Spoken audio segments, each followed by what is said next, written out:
Okay, this is the regular city council meeting for Tuesday, September 17th, 2013 at 6:30 p.m. It'll be chaired by the Honorable Mayor Thomas C. Durante. The invocation will be given by Pastor Keith Forney of First and Santa Cruz Lutheran Church at 55 West Benton Street in Joliet, after which he will lead us in the pledge to the flag. So please rise. Let us pray. Almighty God, we give you thanks for the life that we share in this city of Joliet. Bless all those who hold office in the government of our city and those who support their work as support staff, that they may do their work in a spirit of wisdom, kindness, and justice. Help our council members, mayor, and city manager to use their authority to serve faithfully and to promote the general welfare of your people in this place. Merciful Lord, we ask that you would comfort and sustain all who are wearied by the chances and changes of life. We especially remember before you those who grieve the loss of family members, friends, neighbors, or co-workers in the violent actions that occurred yesterday in our nation's capital.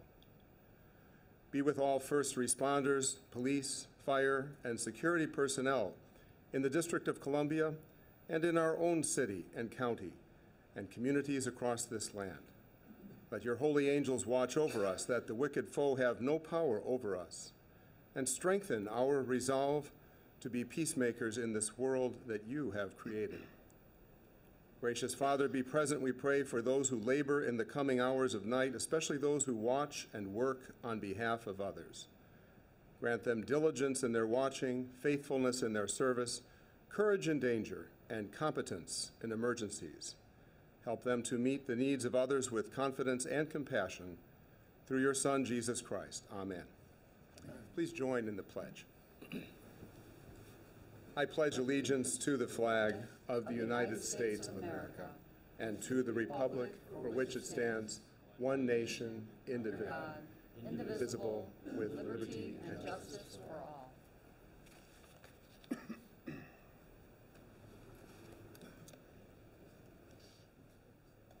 Thank you, Pastor. Thank you. All the best.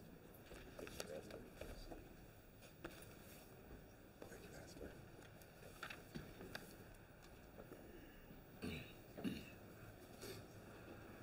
We'll start with roll call. Mayor Durante. Here. Councilwoman Barber. Absent. Councilman Girl. Here. Councilman Hugg. Here. Councilman McFarland. Here. Councilman Morris. Here. Councilman Odekirk. Here. Councilwoman Coleman. Here. Councilman Turk. Here. First is approval of minutes. Is there a motion the minutes of the combined meeting held on September 3rd and of the special meeting held on September 11th, 2013 stand approved as recorded? Second. Krista? It's been motioned and seconded to approve. Councilman Girl. Aye. Councilman Hugg. Aye. Councilman McFarland. Aye. Councilman Morris. Aye. Councilman Odekirk. Aye. Councilwoman Coleman. Aye. Councilman Turk. Aye. Mayor Durante. Aye. Motion carried. Next, appointment of Mayor Pro Tem.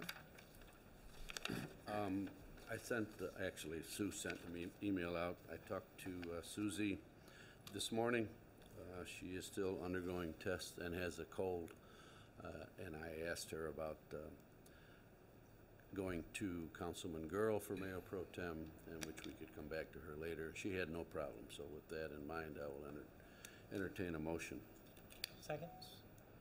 So moved. Second. It's been motioned and seconded that Councilman Girl be appointed Mayor Pro Tem for October 1st through December 31st, 2013. Councilman Hugg. Aye. Councilman McFarland. Aye. Councilman Morris. Aye. Councilman Odekirk. Aye. Councilwoman Coleman. Aye. Councilman Turk. Aye. Councilman Girl. Aye. Mayor Durante. Aye. Motion carried. Next, council committee reports. First, Communication, Technology, and Information Systems Committee. Technology Committee met at 5 o'clock in the pre-council chambers over here, and comprised of Councilman Hugg and myself and the city staff with the chief and Commander Roachner Benton and some HR people. And I want to mention everybody's name because I want to forget everybody. So staff was totally involved in this. I apologize. But we're going over the new transportation center technology, and they gave us an update on what's happening. Now, there's a contract that we are going to be voting on this evening, but that's for the build-out of the security office at the new transportation center. But today, what we received an update on was the new fiber optics and the cameras and everything that'll be there for security systems. And the overall will be just the project overview, like surveillance, emergency call stations, the benefits about public safety, the process. We're going to research vendors and solutions, and there happen to be at least 10 local vendors that are qualified to bid on this contract when it comes up. And then overall financial summary of what the cost is, but it's going to be funded by a grant. And they're going to make a presentation at the, not the October 1st, they're going to send it out for contract bidding. And then before it comes to the full council, they're going to present their little video presentation that we saw this evening at committee. And I thought it was important for not only the people at home to see the presentation, but also the council, so they'll know exactly what they're bidding on. And this is a very up-to-date system, and it'll be a federated system, which means that we can build on it, and if the county or the park district, anybody else wants to come into it, we're able to do that. So the system will always be updated, not antiquated. Any thoughts, Councilman Hug? No. Any questions, Mayor? No. Okay. Thank you. Cover it, Scott? Okay, and he's the director, so sorry, Scott Kinsella, didn't mention you. So that concludes our report. Thank you. Thank you. Finance Committee report. The Finance Committee, comprised of Councilman Girl, Councilman Hug, and myself, met just prior to this meeting to review the preliminary financials for August 2013, and was informed that they are better than our projections were when the budget was adopted. Hopefully, we're going to end up with a surplus to continue through the rest of the fiscal year, which is our calendar year, and so we'll know more at the end of the year. But things are looking up on a positive note with some of our sales taxes and other revenues, and so right now that is progressing fine. Looked at the personnel summary, conference, travel, and seminar expense report, treasurer's disbursements, regular claims, found them all to be in order and recommend their approval. Public Service Committee report. Your Honor, the Public Service Committee, Councilman McFarland and myself met here earlier this afternoon to review the contracts, change orders, pay estimates, found them all to be in order, recommend their approval. One thing I want to point out that the rock salt purchase contract for the upcoming winter season for the roadway division is, let's see, it's 40, I think it's 40 some dollars a ton, which is down $10 a ton from last year and the year before. They held the price last year, but due to the mile, $49.31 a ton, which is $10.45 a ton. Less than we paid the last 2 years. So we're going to purchase 7,000 tons. We have about 6,000 tons in storage now, so it should get us through the winter. We can get a maximum of 8,400 tons if we do need it. The other thing is Jim Egan gave us a brief update on the notification that for residents when there's going to be water shutoffs and water main projects that come up unexpectedly. And Jim, do you want to just give us a little bit of an update on what you told the committee?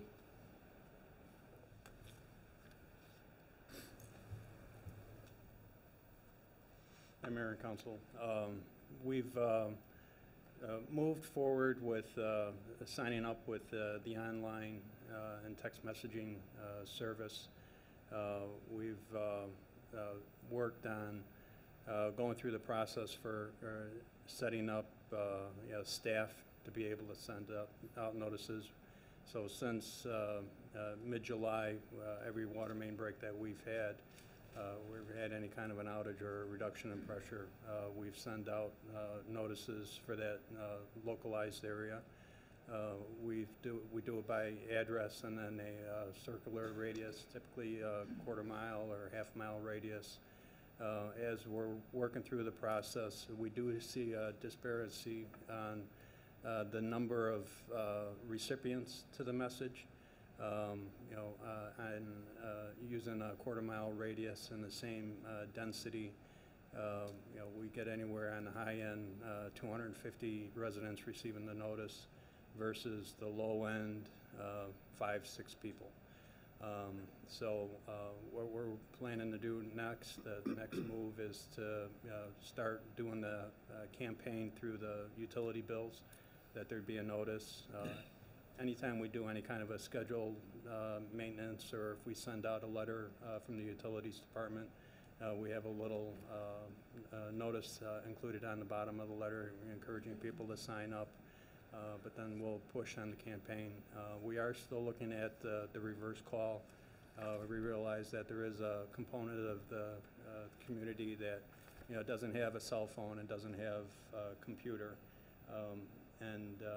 Looking at how we would go through that. The company that we are using for the notices, they do have a reverse call feature, and we're still looking into how that would transpire. The one feature that we liked, that as a user on the system signs up, they can set a time zone, a time limit when they would not want to receive a phone call. And as we talk to different people in the community, if we have an emergency in the middle of the night, 3 o'clock in the morning, a lot of people, their first response is, I don't want to get a phone call at 3 o'clock in the morning. So we're trying to work through that, and if there's a means where we can allow the customer, when they sign up for the program, that they can block out a time for when they would get the phone notices, or the other, they would still get a text message if they do have that. Somebody that was 100% reliant on a landline, they would still get the phone call within the time limits that they wanted.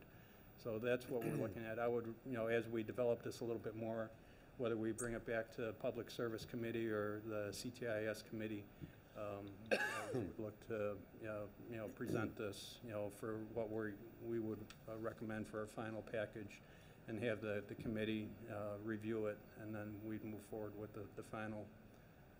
So maybe we even bring it back to both committees.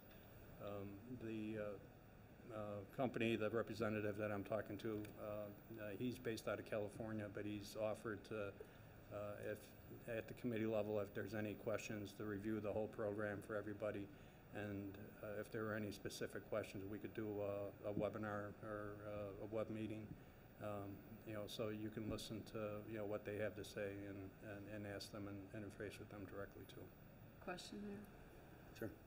What's the time frame we're looking at to get this up and going to committee? And then 30 days, 60 days? I realize you had a committee meeting earlier today for the CTIS. I would think we'd be able to bring something to the next committee. I could work with Scott and get something on the agenda. Okay, so within, we can probably do 30 it in days. 2 weeks or 30 days. Okay. Thank you. Thanks, Thank you, Jim. Mike. Thanks, Jim. Okay. I show no other reports. Just the Economic Development Committee, made up of Councilman Turk, Councilman Hug, and myself. We have 2 meeting dates, October 8th at 5 p.m. and November 5th at 5 p.m. Notices will go out to the whole council with the agendas. Mayor? Yes. And diversity? Oh. Can I just announce? Sure, absolutely. Okay, the Diversity and Community Relations Committee will be meeting October 1st at, was it 5 o'clock, Krista? Did we decide on? I believe so, yes. 5 o'clock, October 1st. And would like to get that information out to all the homeowners associations, so that if anyone has an issue, or anyone at all has an issue, bring it to our committee. And that, again, October 1st, 5 o'clock here in the City Hall. Next is agenda items and reports. Treasurer's report for July 2013. It is recommended this report be received and placed on file. And Council Memo 396-13, position vacancies. It is recommended the city manager be authorized to fill one fire captain position and subsequent vacancies. So moved. Second. Questions? It's been motioned and seconded to approve. Councilman McFarland? Aye. Councilman Morris? Aye. Councilman Otterkirk? Aye. Councilwoman Coleman? I was looking at the memo. Are we going to fill that, or did we apply for the waiver? I was reading what you wrote, Tom. Mr. Mayor, members of the council, I believe this will make our 7th vacancy, if I'm not mistaken. I believe we have another one coming up soon. We have already received permission for the first 2 vacancies not to be filled due to the SAFER grant that we received last year. I believe, and Chief, have we heard back on the second application? And those also. So we have permission from the federal government not to fill the first 4 vacancies. We now have 3 new ones to deal with, and we'll be pursuing the waiver on those also. We can review this with the Public Safety Committee as we work our way through this. It does take a few months to hear back from FEMA on these waivers, though. So I guess my question is, are you going to wait till you get the waiver, or are you going to go ahead and fill it? Well, actually, what we're asking permission to do tonight is to fill the captain's position due to a retirement, due to a health issue of one particular captain. And then what we would do is we would fill subsequent vacancies up to the entry-level position and not fill that. We've not filled any entry-level positions in firefighter, paramedic this year, pending getting through this year on just dealing with the budget and overtime issues. Vote aye. Councilman Turk? Aye. Councilman Girl? Aye. Councilman Hug? Aye. Mayor Durrani? Aye. Motion carried. We did receive a request to move up Council Memo 422-13. It's under licenses and permit applications, and it's regarding the issuance of a Class C liquor license at 1121 Essington Road, Locos Mexican Restaurant.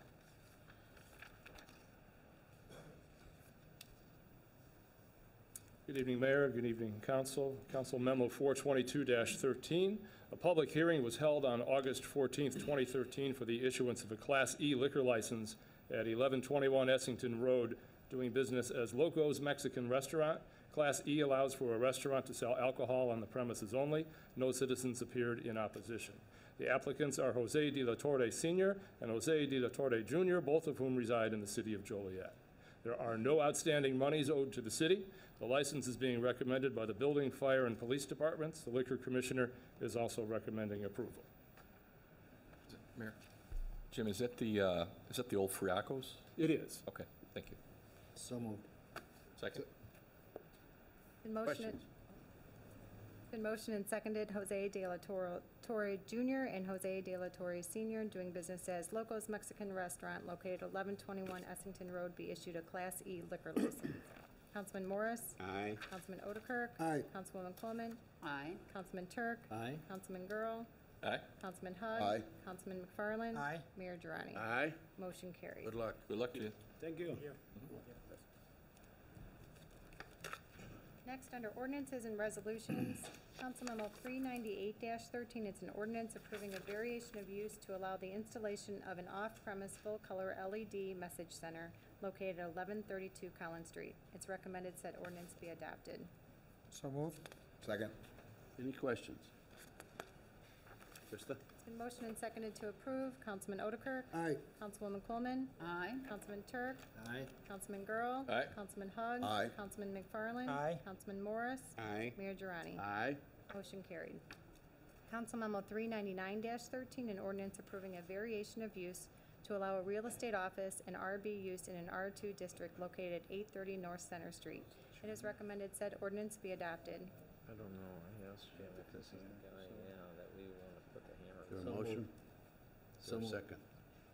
It's got to be around time, but I had some of them. I It's think been it's motioned and seconded to approve. right, or same family. Second. I moved. You moved Oh, and I thought. May I have a That's question? okay. Sure. Sorry. Sure. Has anyone talked to the Cunningham neighborhood group about this? You're asking me, I can't answer that. Tom, can you Yeah, answer that? Mr. Mayor, members of the council, I'm not sure. Jim, I don't think we've had any contact with the neighborhood association on this. Yeah, I don't think. Yeah, I don't think there's been any direct contact Yeah, made with, Yeah, we have not brought this to their attention, but I think they get copies and know that we've got stuff going on in their neighborhood. We had no inquiries or concerns from anybody in the neighborhood. This used to be a commercial building. My grandma lived down the street at the end of the block. It was commercial as long as I can remember. It's been out of service for quite some time. It's in kind of a state of disrepair. This gentleman's gonna fix it up, reclaim the apartment upstairs, so it seemed like a positive thing. And it's on a relatively good-sized lot where you can accommodate parking as well. Okay, thank you. Yep, as long as you're Jim. I noticed there's only 4 cars that can be parked there. It's more than They that. have tenants with 2 cars and then a real estate agent and customers. Where are they gonna park? Well, in their business, they say that they don't expect a whole lot of customers coming to that building, that their real estate folks would go out to the places and that they would do things on the internet.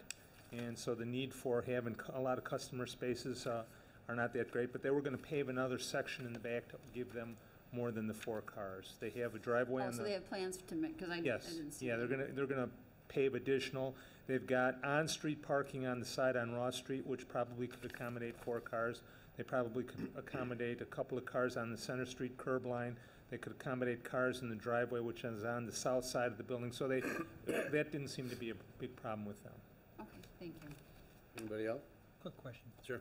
Jim, do you know any improvements they're gonna make to the building? Yeah, they were gonna put a porch on the back, they were gonna clean up, fix up, paint, do all that stuff. They weren't gonna change the character of the exterior of the building very much. They were gonna fix the inside of the building quite a bit.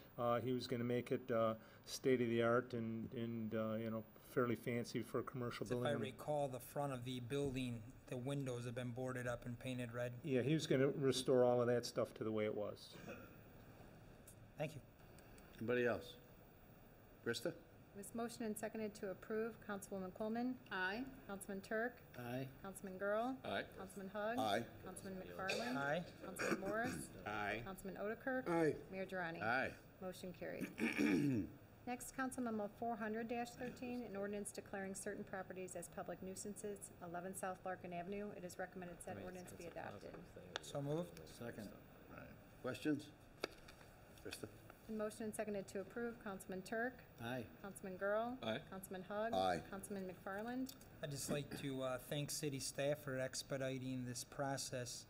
I know this has been a topic of discussion for over 6 years. Hopefully, this is the start of revitalizing that corridor off Larkin and 80, and I vote aye. Councilman Morris. Aye. Councilman Otterkirk. Aye. Councilwoman Coleman. Absolutely aye. Mayor Durrani. Aye. Motion carried. Under Resolutions, Council Memo 402-13, a resolution authorizing the purchase of 1013 McKinley Avenue for the East Side Treatment Plant. It is recommended said resolution be adopted. So moved. Second. Any questions? Krista?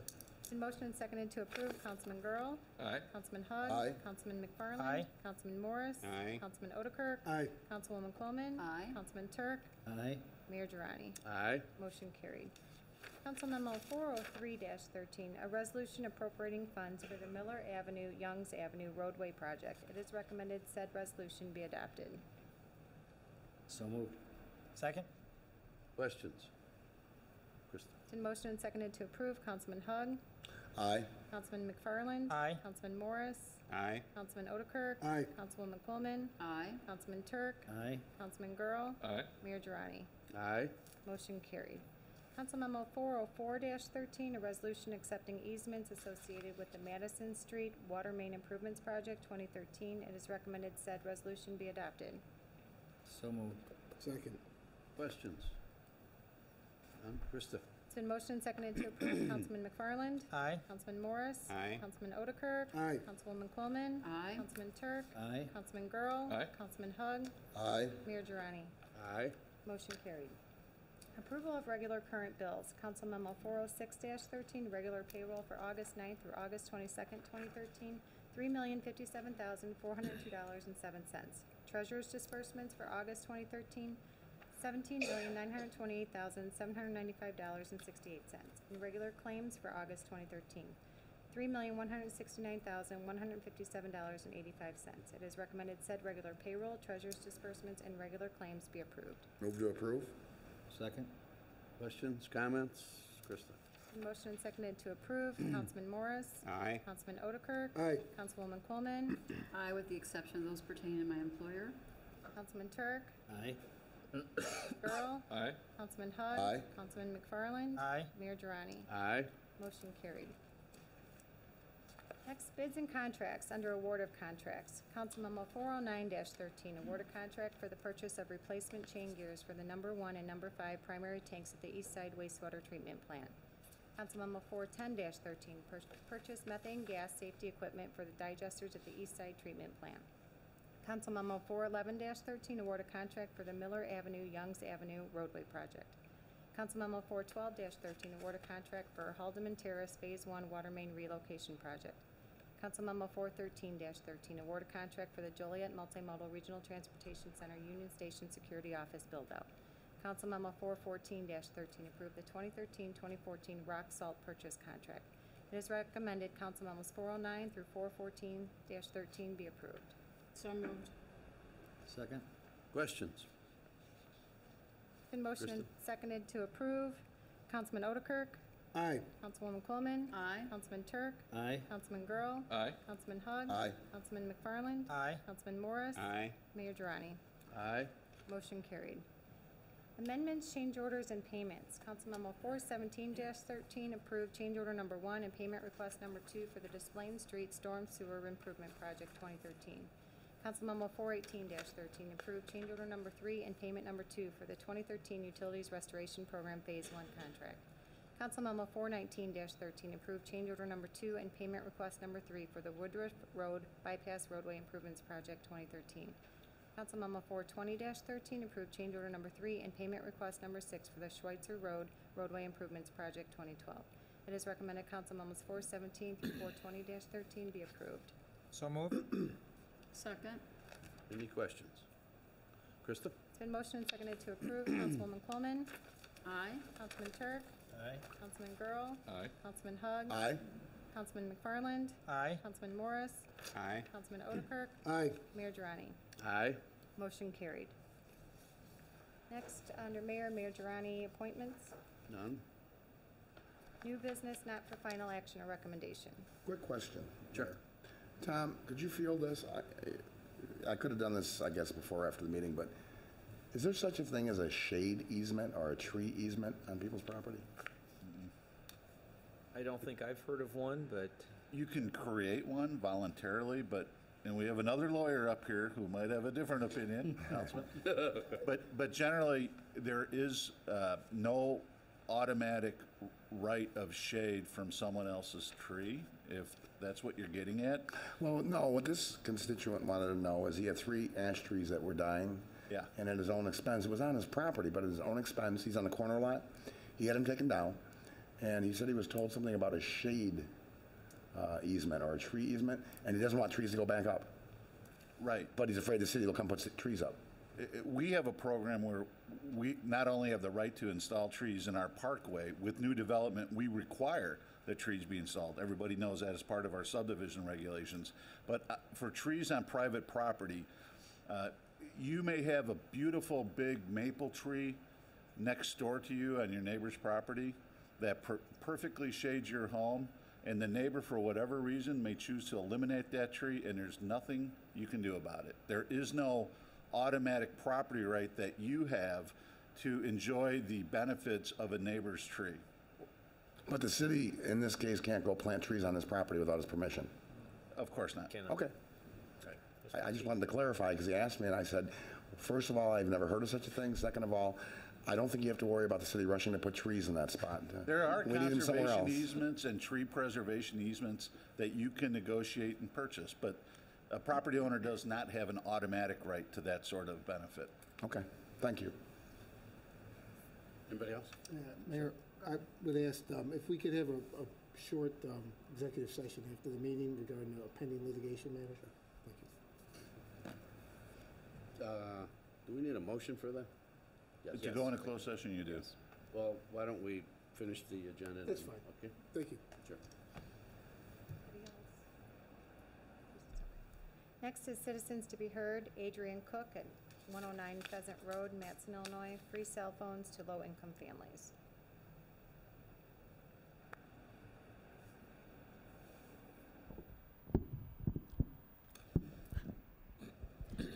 Hello, my name is Adrienne Cook. I represent a company called Life Wireless.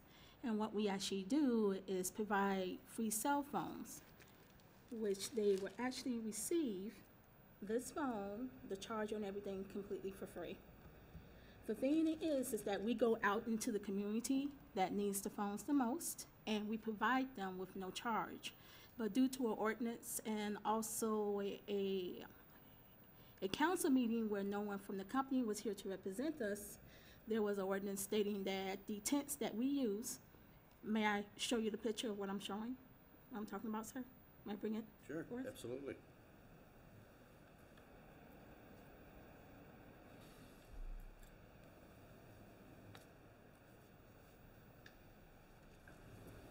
Let's go this way, she's got one over there.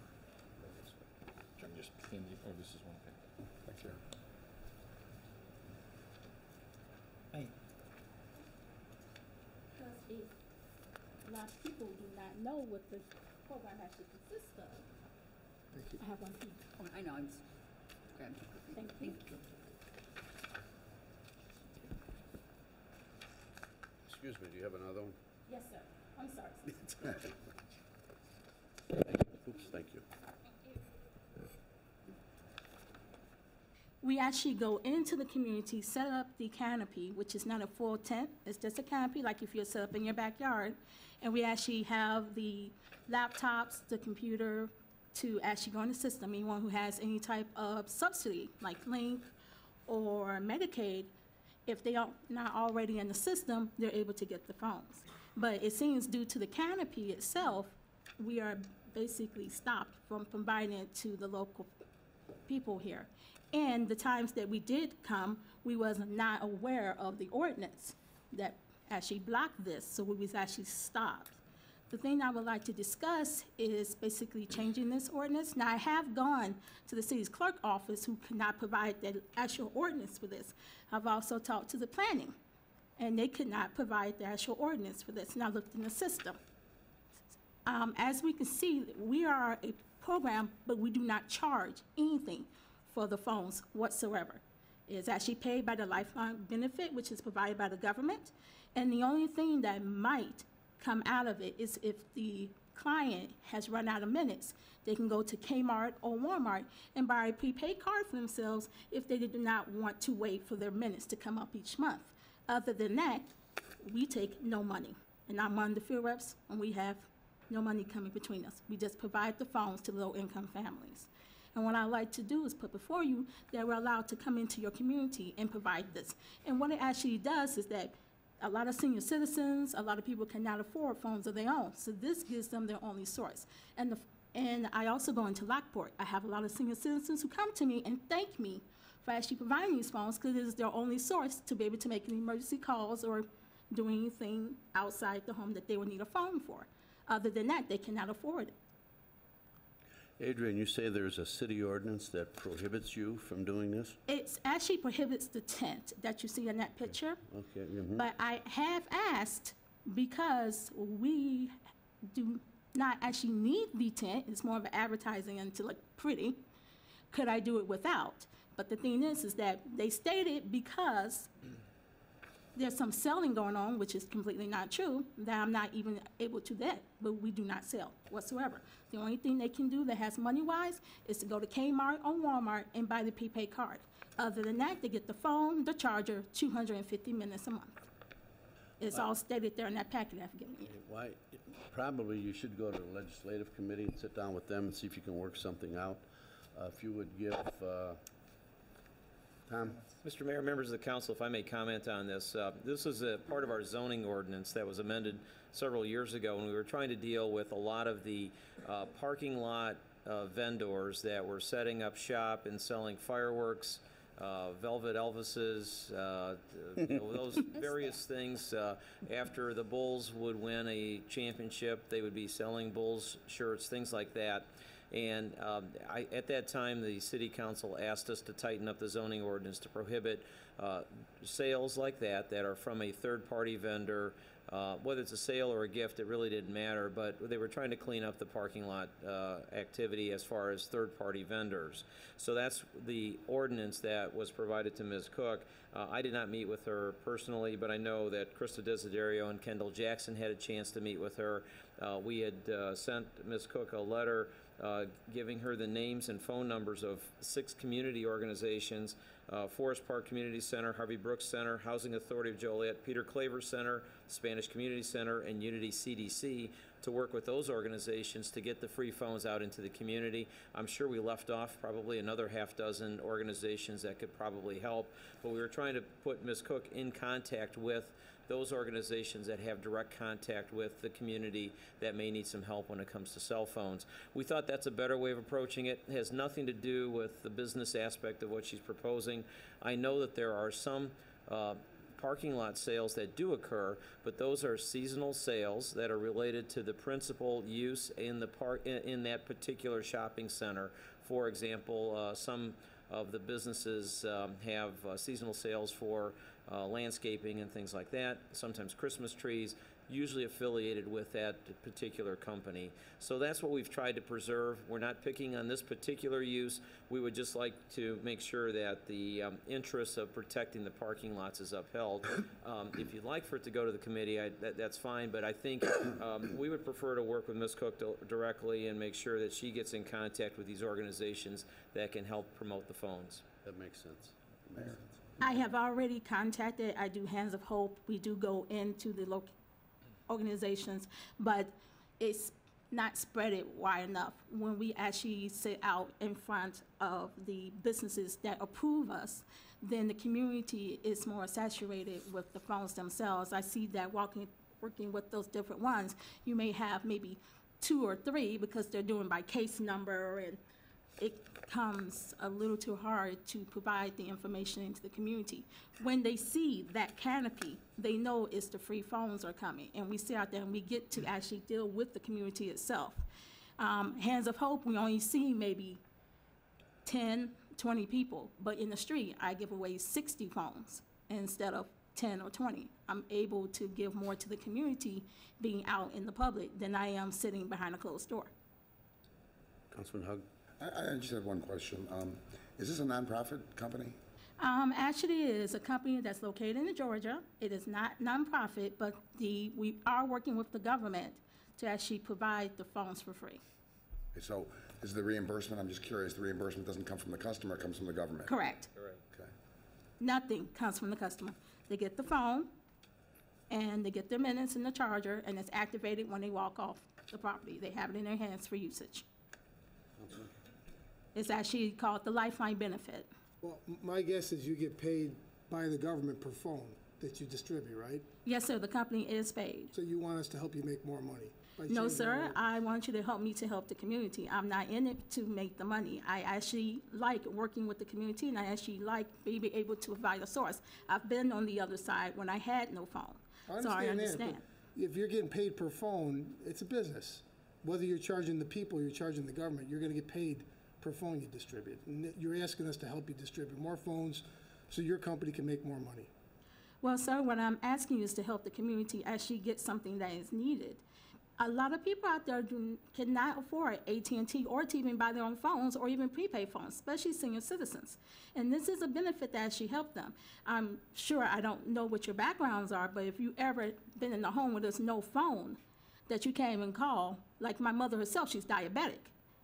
If there was no phone in the home for her to call 911 or to make any other calls to her doctors, then she wouldn't be able to move on to the next step that she needs to do. Yeah. A lot of senior citizens do use this phone for emergency calls. A lot of people who have families and children actually thank me for actually providing this phone to them because they say, I need to call the doctor and I have no phone. I can't afford to get a cell phone on my own, and I sure can't afford to have AT&T come in because it's too high price for them. Adrian, Yes, sir. I think you've got some direction from staff. I think you need to contact those groups, and they could advertise at the one meeting that at the next meeting, someone's going to be there giving away free phones, and do it that way.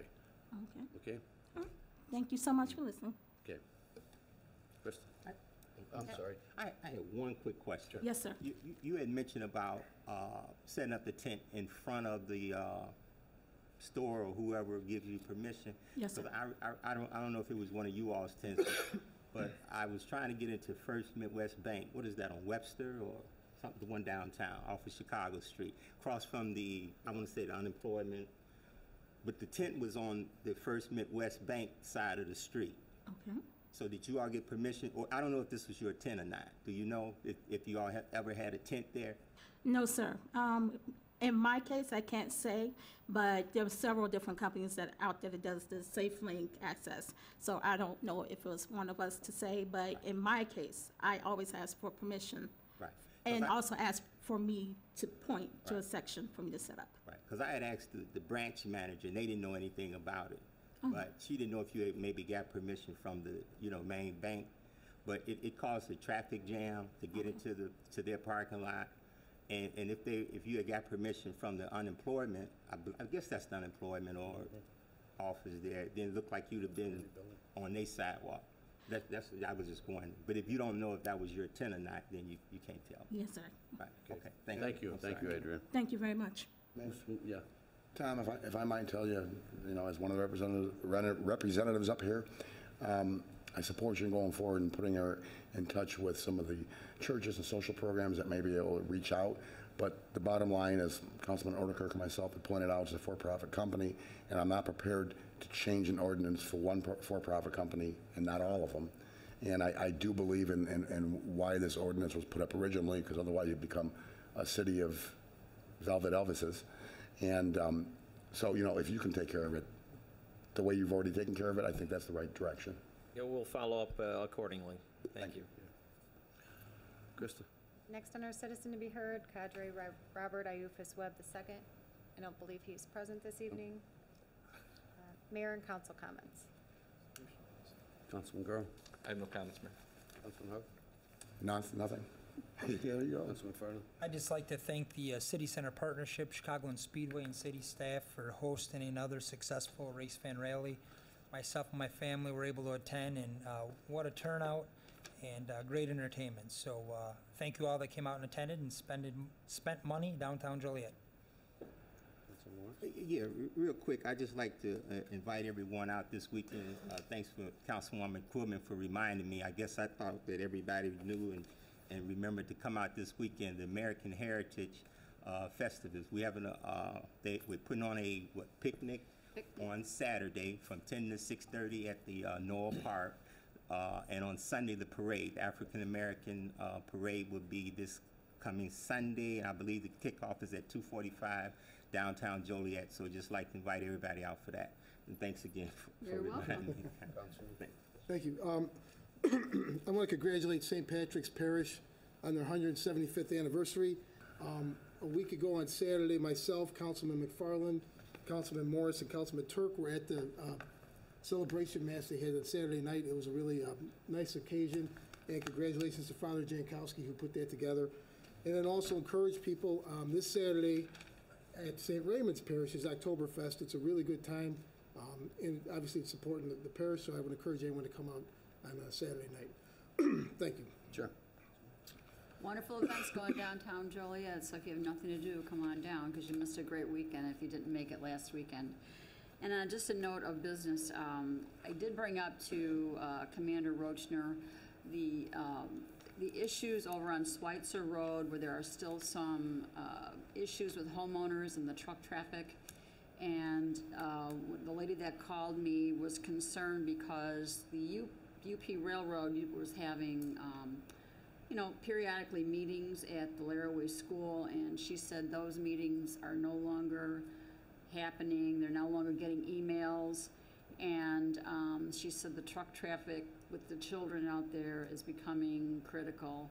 And I know Commander Rochner was going to work on that, but I just want to know with you, Tom, why they're not keeping the residents informed like they promised.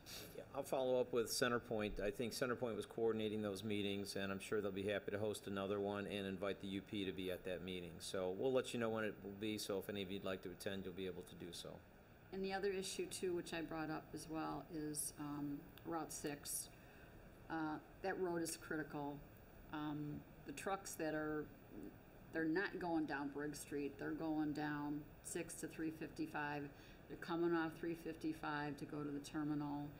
And as someone that rode in the back of an ambulance one Monday night, that is quite a trip, I'll tell you. If anyone's in severe pain, it's like riding a bumpy roller coaster. It's really bad. So I have talked to a few folks, state rep and things like that, but I just think that possibly, Mayor, we could send a letter to IDOT and, you know, communities involved, because that road is critical.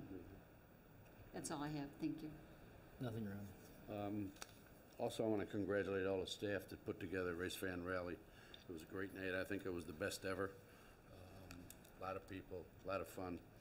Also, this Friday, Morning Star Mission is having their annual Box City, which is a fundraiser which people go out and sleep in boxes so they can get the experience and the feeling of homeless people. This is the biggest one yet. Their preseason, pre-night registration is larger than they've been so far. So that is at the Gallowitch YMCA on Hobolt Road. And that's all I have. Is there a motion to adjourn? We had a closed session. Oh, I'm sorry. Thank you. So moved. Second? The motion and seconded to go into closed session to discuss personnel, collective bargaining, land acquisition, or conveyance pending or threatened litigation, after which meeting will be adjourned. Councilman Turk? Aye. Councilman Burl? Aye. Councilman Hugg? Aye. Councilman McFarland? Aye. Councilman Morris? Aye. Councilman Odekirk? Aye. Councilwoman Coleman? Aye. Mayor Girardi? Aye. Motion carried.